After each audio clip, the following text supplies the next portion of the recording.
Question number 107. Factorize 25p square minus 16q square.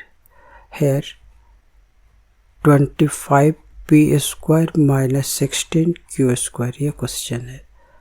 तो ये 25 5 का स्क्वायर होता है, तो हम इसको एक साथ लिख लेंगे 5p होल स्क्वायर, और 16 होता है 4 का स्क्वायर, सो 4q होल स्क्वायर. और फिर हम इसमें आइडेंटिटी यूज कर देंगे, तो ये होगा 5p plus 4q into 5p minus 4q.